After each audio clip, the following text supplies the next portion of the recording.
Tempt. Romance audiobooks. A safe place to explore your dreams. Chapter 1. Terrelin. 17 years later. What's one word that best describes you? Don't think about it. Just say the first thing that pops into your head. Is he for real? I want to roll my eyes. Instead, I smile and force my eyes to widen as I bring the glass of Pinot Grigio I'm clutching to my lips, attempting to buy myself more time to answer his annoying question. The cool liquid slides down my throat in a smooth swallow. I hate it. I'm not a wine girl. I'm a beer and tequila girl. This crap sucks, and I'll never acquire a taste for it. Oh yeah, his question. Let me think. Honest, I respond, making my voice sound soft and sweet. Liar. I don't intend on telling this joke of a date the truth. He would cringe. I am many things, but honest is not one of them. Lies spill out of my mouth quicker and smoother than the truth ever has. Most of the time, I don't realize I've told a fib until it's already been said. I've been lying and keeping secrets since before I learned how to write my name. It's the only way to survive in my family. At least, for me, that is. What about you? I ask, turning his question around on him. I don't care what his answer is. I'm bored. I lost interest in him half an hour ago. There goes another lie. I was never interested in him. He should have kept his mouth shut, and then maybe I would have suggested sex in lieu of dinner. Okay, not really. After all, that would certainly get back to my parents, and the last thing I need them to think is their daughter is a whore. I'm not a whore.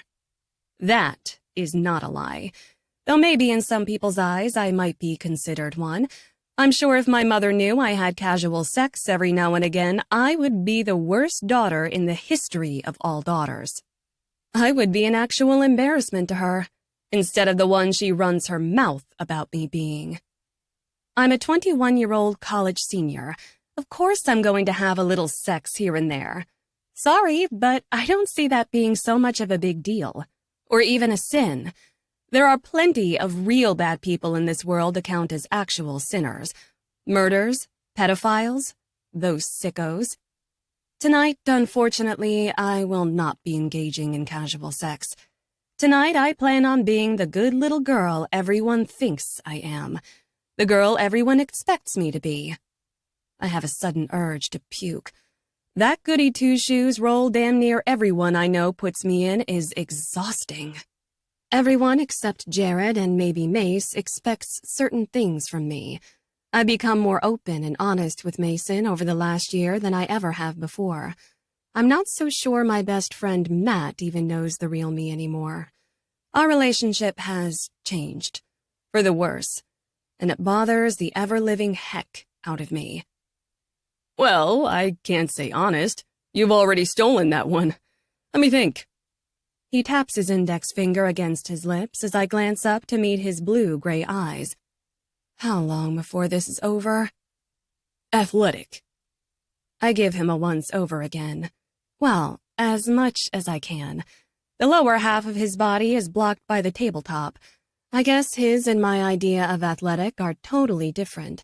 I doubt there is much fat on his body, if any, so he's scrawny. I don't do scrawny. I mean, he'd do for a Tuesday night romp in the sack, but that's all it would be. And if I'm honest with myself, which is rare, I'm not into quickies. Quickies suck, and don't get me off. My idea of athletic is a tall, muscular man with abs so cut they will make you lose count adding how many packs he's sporting. Calf muscles so defined you'll trip over your own feet as you walk behind him. And arms. God, his damn arms are so big, just the thought of those beasts wrapped around you will have you drooling. Tattoos. What woman doesn't like an inked man? Shoot. Just thinking about my ideal muscular man has me all hot and bothered, not to mention wet. Yep, wet. And there is zero I can do about it. Mr. Wannabe lawyer guy here isn't going to cut it tonight. Or any night. Really, I'm not a whore, I promise. Hello? I peer up at a set of fingers snapping rapidly in front of my face. That is not annoying at all. Did I lose you, Tara? It's Tara Lynn, I say with a bit more bite than I usually do when people decide they have a right to shorten my name. And I'm sorry, I follow, trying to be as apologetic as I can in my "I'm so bored, please stab me in the head with a dart" state of mind. What? No one has ever nicknamed you Tara? Sure they have, but my name isn't Tara. It's Tara Lynn. It's Tara Lynn on my driver's license. It's Tara Lynn on my birth certificate. It's Tara Lynn on my social security card. I get it, he rudely interrupts me. You don't like being called Tara, so I guess it's my turn to apologize to you. I'm sorry, Tara Lynn. He says my name in a patronizing way that makes me want to ram the heel of my shoe into his balls. I wonder what Mommy Dearest would say if I did something like that. It's fine. It's not, but whatever. No one calls me Tara. Well, no one except the one person who can't stand me. It's a common mistake. That's the problem with having a double first name. People take it upon themselves to shorten it. It's not that I don't like it. In reality, I'd prefer it. I mean, whose bright idea was it to give their children 2 first names? A stupid person, obviously. In other words, my parents. So, I was saying before you spaced out, your mother tells me you're in school at Ole Miss. What are you studying? I graduated from there 2 years ago. Of course he did. Did he really think University of Mississippi alumni Jacob Evans, prestigious lawyer to the rich, would sanction his daughter going on a date with someone who graduated from State or even Southern Miss? Hell no. Effing snob. Don't even bring up a junior college graduate, and certainly not a man without a degree. English. I'm certain I can predict the next thing he will say to me. You would be surprised how many people hear you're going for a degree in English and automatically assume you want to be a teacher. I am certainly not teacher material. It takes a certain person to do that job. I, for one, do not possess the skill to teach another person. A teacher? You plan to teach? He perks up, his eyes honing in on me. Told ya. Schmuck. Not at all. I snort out a laugh. I'm a writer, actually. My mother didn't mention it? No, she did not, he tells me, taken aback. Literally. He leans back in his chair as if he wasn't expecting this to be my choice of career. Or attempt at a career. It's more of a dream at the moment. It doesn't surprise me, what he's confirmed about my mother, that is. Catherine Evans is the epitome of a Southern lady, or what she thinks a Southern lady should be and act like.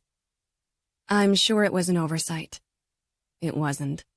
A daughter who's a wannabe romance novelist doesn't fit into her proper little world. In fact, it's embarrassing to her. She's been vocal about that since I was in high school. Sharing my hopes and dreams with my parents was a big mistake on my part. Fiction or nonfiction? I personally love nonfiction. Give me an autobiography and I'll be thoroughly entertained for hours. Loser. Okay, I shouldn't be so judgmental. Just because autobiographies, biographies, tell-all books, and the like aren't my cup of tea doesn't mean they are crap. They are just crap to me. I couldn't care less about some political figure that was in office 50 years ago. I don't give 2 craps about the lives of the latest washed-up celebrity. Fiction. I write romantic stories. I lean forward, grabbing the large wine glass next to the plate of food I polished off 20 minutes ago, downing the remains. When will our waiter bring the darn check so we can leave? Please, God, have mercy on me already. Oh. Shocker. Not. Like everyone, he's thinking smut. Not that that isn't accurate. It's just not the whole picture. I say romance book and people think sex book. Just because there is sex in a book doesn't make it a sex book. That is just plain rude. It's romance, people, in as many different shapes and forms as the human body. About the same time as Preston, is trying to find something to say, my phone chimes telling me I have an incoming text message. I quickly retrieve it from the table, welcoming the distraction. When I see it's my brother, Trent, my face lights up like Christmas. He always has that effect on me.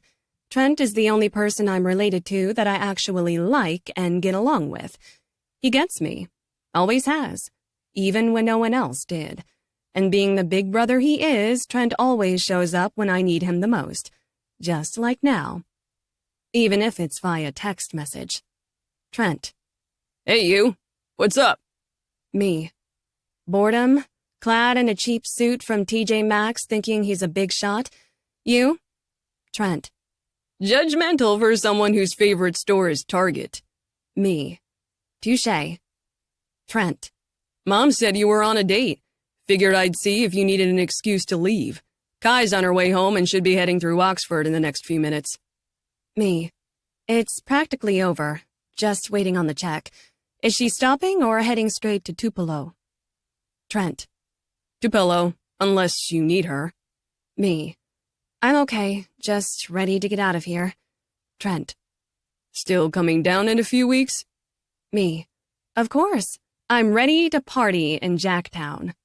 Trent. You seem to think there's shit to do down here. I assure you, there is not. Me. Whatever. It's where you are. That's all that matters. Trent. Aw, my little sister misses me. Shucks, I'm touched. Me. Shut it, butthead. Trent. Get home safe. Talk to you later, sis. Me. Kay, love you. Trent. Love you more, brat. That isn't possible. I placed my cell phone back on the black linen tablecloth before looking up to see a set of eyes masking a shade of irritation. When our eyes meet, he casts his to the side, glancing out into the restaurant. What the fudge is his problem? I am not about to apologize for having a quick conversation with my brother. With Trent in his second year of residency at the medical center in Jackson, I don't get much time with him. I'll take what I can get when I can get it. My brother comes first to me, and I don't see that changing anytime soon. Not for this bloke, anyway. Bloke. Ha! I love that word. I crack myself up. Why couldn't I have been born British? They have the coolest slang words. He speaks, bringing me out of my inner thoughts. I paid the check while you were on the phone. Yep, that's the source of his sour attitude. He tips his wine glass back, polishing off the rest of his drink. I don't respond. I don't care to. He stands, so I stand too, and we make our exit from the restaurant. The ride home is quiet, which is more than okay with me. I have zero in common with this guy except for our parents' economic and social status. Okay, maybe I shouldn't go that far. I mean, it's not like I know his parents. Maybe they aren't snobby douchebags, but let's be real, they probably are. Within 10 minutes, we arrive at my house. I say my house, but in reality, I just live there. For the past 3.5 years, I've called it mine, but it's Sean's house. Actually, it's his grandparents, but they retired and moved to Florida close to 15 years ago. They kept the house because they had hoped their only 2 grandchildren would attend the university. They almost got their wish. Their eldest, Shane, did, along with my brother. Those 2 had been friends since childhood and shared the house about 6 years ago. Sean, the younger grandchild and current owner, only attended for the first semester of our freshman year. He decided college wasn't for him, but evidently the house is since he still lives here. We have 2 other roommates, Mason and Matt. Matt and I have been best friends since 9th grade. Sean and Mace, well, they've been thicker than thieves since we were little kids. Mason's family moved into our neighborhood about a year after my family did when I was 5 years old. Nice house, Preston comments as he shuts off the engine. I'd have to agree with him. The place is pretty stellar, especially for a group of college kids living here rent-free.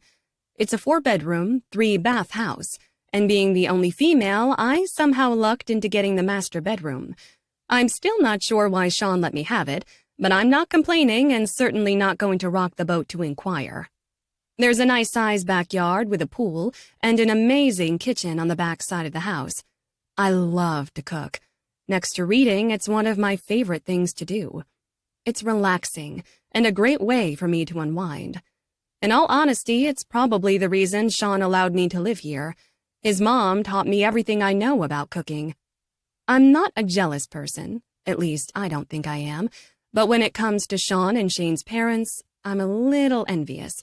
They are nothing short of amazing. Lucky bastards. It is.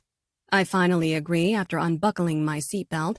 He does the same, and I'm guessing he's expecting me to invite him in. There is a party going on inside after all. It's a Friday night, and at a little past 10, this place is just getting started. There's always a party happening on the weekends at the house. I'd be rude not to invite him in. Hell, maybe he might find a girl better suited for him than me. There is someone for everyone, or so Mrs. Braden, Sean's mom, is always telling me. I'm just not convinced that person exists for me. Well, at least not the one I want.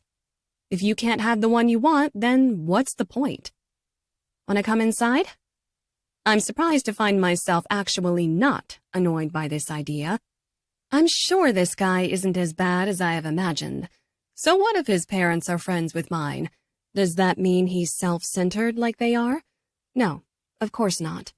I'm being unfair to the guy. I should at least give him a chance, right? But this isn't the first time my mother has swindled me into going out with a guy. As I'm thinking, he responds. Sure. I look him over once more before opening the car door and climbing out of his yellow Corvette.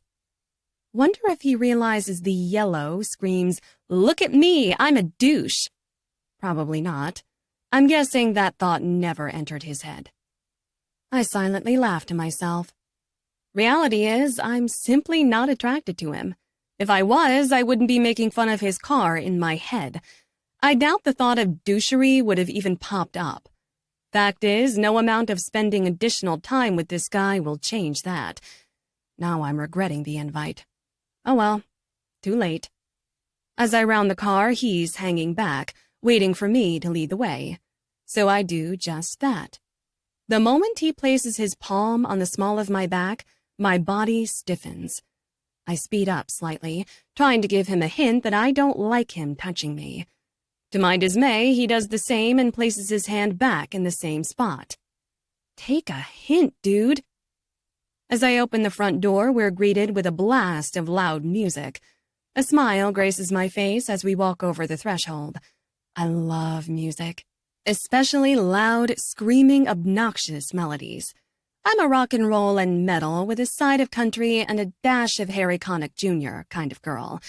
My mood is already tipping up for the better as I step out of the way to allow Preston to enter. After I close the door, I kick off my purple heels that match my dress, leaving them by the entranceway.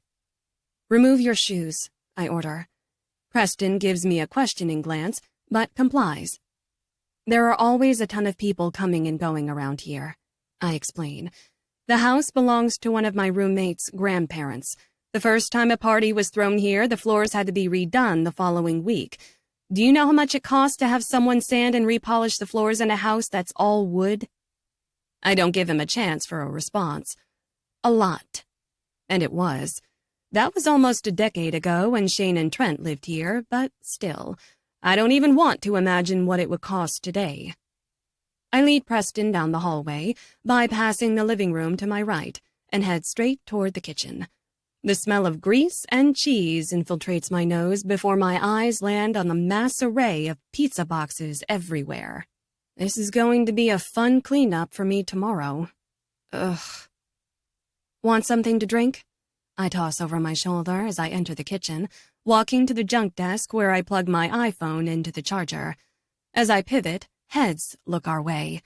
Mason has his arm thrown over a petite redhead I've never seen before. It's not unusual. He's got a different bedmate every week. I half-heartedly smile as my man-whore of a roommate gives me a knowing shrug. Matt has his girlfriend Amanda tucked in front of him. He nods my way while Amanda scrunches up her nose. It's a failed battle on Matt's part. His girlfriend and I will never be friends. But since he is my BFF, I'll make nice with her even when she's being a catty bitch, which is often. I turn my attention back to my guest, awaiting his reply. Drink? I ask again, with a touch of annoyance at having to repeat myself. His head is slow to turn. I glance around him, noting that he's caught the attention of one of Amanda's friends that she brought for the weekend from Mississippi State. Yes, please. A glass of white wine would be good. Is it appropriate to roll your eyes in front of your date? Nope, I don't think it is. I go for a sympathetic smile. We don't have one. I have Sauvignon Blanc, Amanda interrupts as she presses off Matt's chest. You want? Absolutely. Thank you. Well, isn't he just so well-frickin' mannered? Aren't you going to introduce all of us to your new friend, Tara Lynn? Amanda pins me with a stare as she pulls the refrigerator door open, grabbing the bottle with one hand and closing it with the other. She successfully plays the nice card when she wants to impress someone. Everyone, this is Preston, I reply in an even tone. Preston, everyone. Am I being rude? Probably, but it's not like he'll be around after tonight. I did the one-date thing to make my mother happy. There's zero potential for a relationship with him, so I don't feel the need to tell him everyone's name. Heck, I'm not even sure who everyone is. Sure, many of these people are over most weekends, but they aren't exactly my friends. I socialize with them a little, but I don't know them as well as Matt and Mason do. I know the ones that live in our neighborhood or frequent the local pub I work at. But the others? No clue. I'm sure most go to Ole Miss like Matt, Mason, and me, but it's a big campus and I'm too busy for much of a social life beyond hanging with my roommates. Tara Lynn! Amanda's voice scolding, and I want to roll my eyes. That just won't do. She proceeds to hand Preston a glass of golden liquid, then starts rattling off the names of everyone hanging in the kitchen. When she's done doing that, she grasps his elbow and hauls him off toward the living room, where I'm sure she is introducing him to more people. It's no surprise when her friend Cassie, another snobby bitch I don't like, tags along. Good date? I swing my head in Matt's direction. His question doesn't require a response. Even without the steely glare I give him, he knows full well I didn't want to go on a stupid date, nor is Preston my type. That won't go over well with the evil queen, you know. By evil queen, he's referring to my mother. I coined the name for her after watching Snow White when I was 10, because really, that's how I see my mother. She hates me, and nothing I ever do will please her. I'm damned if I do and damned if I don't. And believe me, I've tried. It's taken a lot of years to finally come to this realization. I wish I knew why my own mother dislikes me so much. If I knew what I did, maybe I could fix it. I don't care. I went, it's done, and there is no need to do it again. I pull open the refrigerator, grabbing a Corona for myself. After slamming the door closed, I pop the cap off with a bottle opener and toss it on the counter before taking a swig. Now this is what I've needed all night. It's so much better than that wine junk I had to endure at dinner. It needs a lime, but after glancing around the counter and not seeing any lying out, I turn my attention back to my friend. Lie to someone else, why don't you? He's right.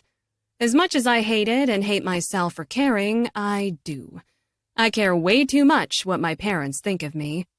I know full well I'll never measure up to the daughter they want me to be, but I'm just tired of trying so hard. I see no point anymore. They don't give a crap about what I want or what makes me happy. They never have.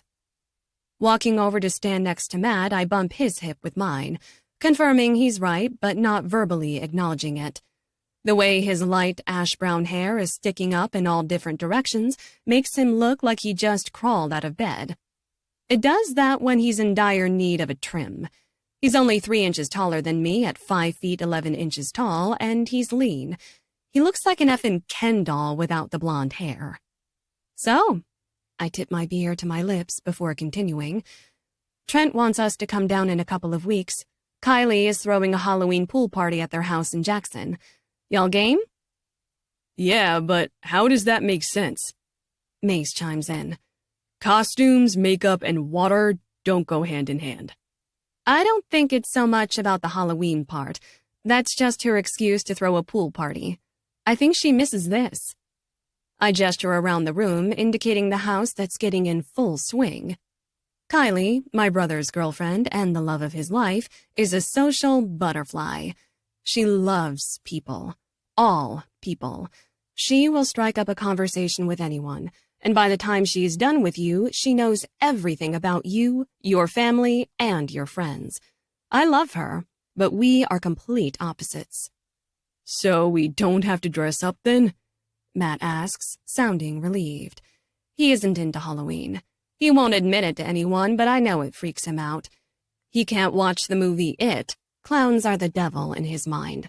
That thought makes me snicker, causing him to bump my hip, but unlike my friendly bump, this had a punch behind it. He knows I know, but neither of us verbalizes it. Don't think so. I take another sip as I see Amanda and Preston re-entering the kitchen, with Cassie trotting behind. Amanda sees the lack of distance between her boyfriend and me and directs a nasty scowl my way. I down the remains of my beer, and then I walk over to stand against the countertop where all the liquor is lined up next to the refrigerator. If I'm going to deal with her crap tonight and have Preston here too, I need something stronger. I pour a shot of tequila and down it.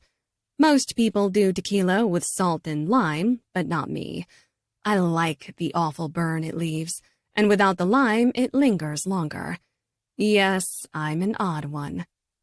I turn around, catching sight of Sean, my third roommate, as he enters the kitchen.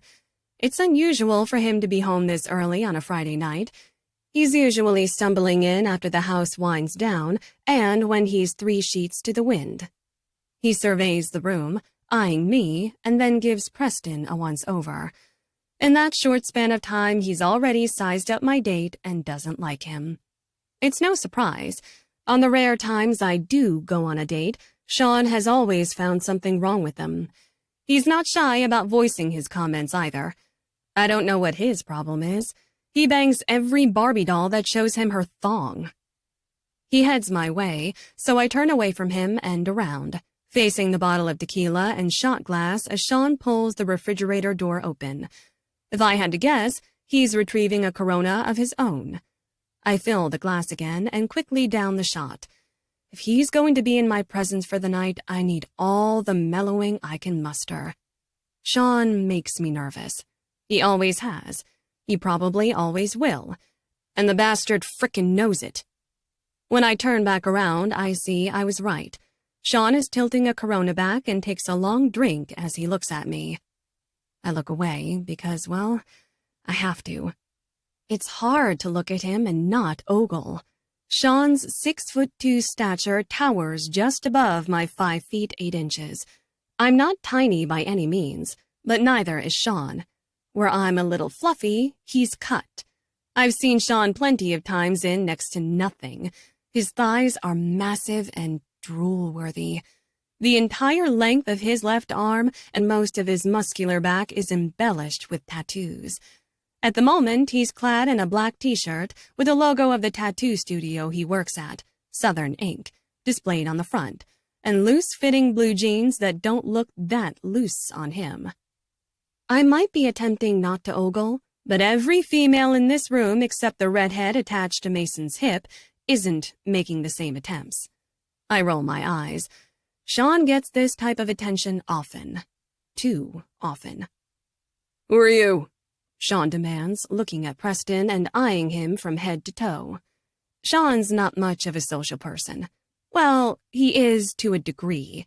He was always one of the popular kids in high school, but he doesn't seek people out or shoot the shit. He does, however, make a point to know everyone who enters the house. Sean is in charge of making sure it stays intact and that no one gets hurt while they're here. Ultimately, what he says goes. He'll kick someone out without a thought if he thinks they're being stupid or might be untrustworthy. "Oh, that's Preston," Amanda pipes up, even though she wasn't the one being spoken to. "He's Tara Lynn's date."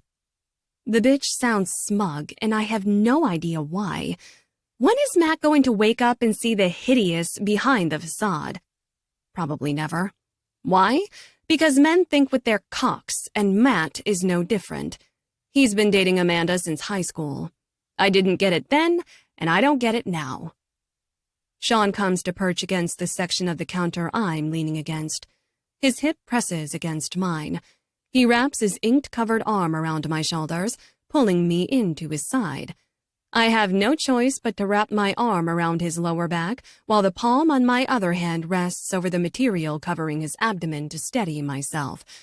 I'm not foreign to Sean's body. I've known him practically my whole life. There have been plenty of times that I've touched him or he's touched me. All innocent, of course. He's the only person who knows where to tickle me and loves to remind me of that fact as often as possible. But this touch has great potential to be anything but innocent. I glance up to meet his stare, finding Sean's eyebrows turned inward. His creamy brown eyes have golden flecks sparkling throughout the shade tonight. That only happens when he gets pissed off. So what's his deal now? I've often wondered and even fantasized if that same intensity increases when he's turned on, too. Date, huh? His tone bites into me. I can only nod my confirmation. Being pressed against him this way is as much torture for my body as it is for my brain. Sean makes me feel and want things no other man ever has. It's not like I want to feel this way about him, especially since I'll never end up in his bed. He's made that clear multiple times. Always when I'm drunk, when I have the courage to tell him I want him. Every time, he rejects me. He shuts me down. You would think I'd stop trying by now. No matter how big of an a-hole he is to me, I continue to be drawn to him.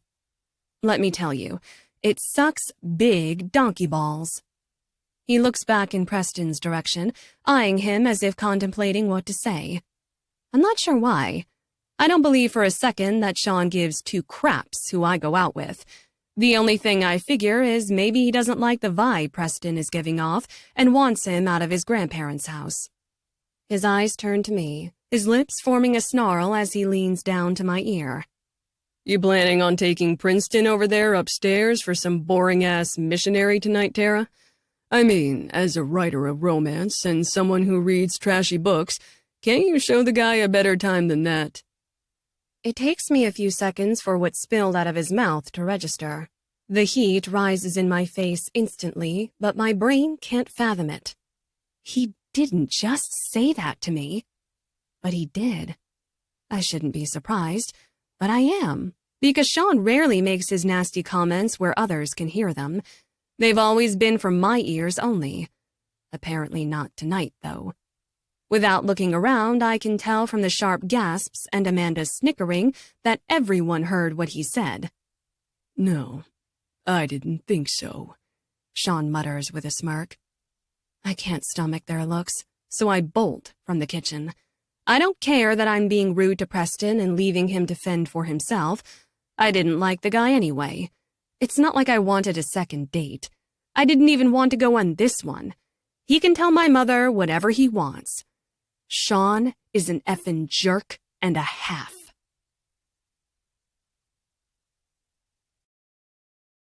You can listen to the rest of the book in the Tempt Romance audiobooks app, available on the App Store and Google Play.